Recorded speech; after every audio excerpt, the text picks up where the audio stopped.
At this point, the architect lost his train of thought. "Where was I?" he asked. Hughes reminded him that he had been complaining about how the Jews had got hold of everything before the war.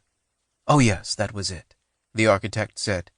Of course, that was no way to settle the Jewish problem, but there was a problem, and it had to be settled some way. Hughes left the architect's house shortly after midnight, but this conversation stayed with him. After returning to North America, he described it in a lecture at McGill University in Montreal. 14 years later, in 1962, a version of the lecture appeared in the journal Social Problems. By this point, numerous theories had emerged to explain the procession of horrors that had unfolded under the Nazis and culminated in genocide: the existence of a uniquely German authoritarian personality, the fanaticism of Adolf Hitler. Hughes focused on another factor that implicated people who were anything but fanatics, and that was hardly unique to Germany. The perpetrators who carried out the ghastly crimes under Hitler were not acting solely at the behest of the Führer, he argued. They were agents of good people, like the architect, who refrained from asking too many questions about the persecution of the Jews because, at some level, they were not entirely displeased. Holocaust, Judeocide, various terms had been used to describe the Nazi campaign to exterminate the Jews. Hughes chose a more prosaic expression. He called it dirty work, a term that connoted something foul and unpleasant, but not wholly unappreciated by the more respectable elements in society. Ridding Germany of inferior races was not unwelcome even among educated people who were not committed Nazis, Hughes concluded from the architect's reflections on the Jewish problem, variations of which surfaced in other conversations he had while in Frankfurt.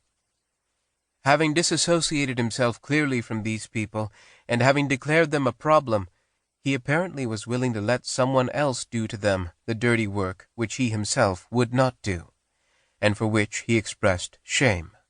Hughes wrote of the architect, "This was the nature of dirty work, as Hughes conceived of it: unethical activity that was delegated to certain agents and then conveniently disavowed.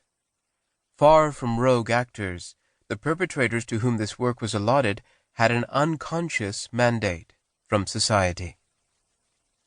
In recent years, a growing body of evidence has confirmed that the Nazis did manage to secure such a mandate. As the historian Robert Galately shows in his 2001 book, Backing Hitler, the violent campaigns against Jews and other undesirables were hardly a secret to ordinary Germans who knew about, and not infrequently lent assistance to, the drive for racial purification. In this sense, Hughes's article in Social Problems, titled "Good People and Dirty Work," was prescient. But as Hughes took pains to emphasize, he had not published his essay to establish this. "I do not revive the case of the Nazi Endlösung, final solution of the Jewish problem, in order to condemn the Germans," he wrote, "but to recall to our attention dangers which lurk in our midst always." Raised in a small town in rural Ohio, Hughes had witnessed some of these dangers up close. He was the son of a Methodist minister whose commitment to racial tolerance won him no love from the Ku Klux Klan, which, one night, dispatched some of its white-robed emissaries to the Hughes household to burn a cross on the family lawn. The experience imbued Hughes with an awareness of the darker currents that ran through his own society, and with a lifelong aversion to chauvinism of any kind. A skeptic who recoiled from the jingoism of the Cold War, Hughes had little patience for the notion that America was an exceptional nation immune to the moral lapses that befell other countries.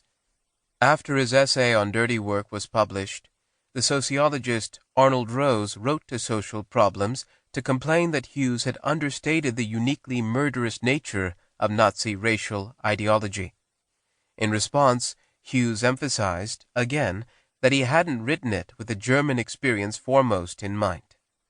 "My essay was addressed to North Americans, to put us, and especially the people of the USA, on guard against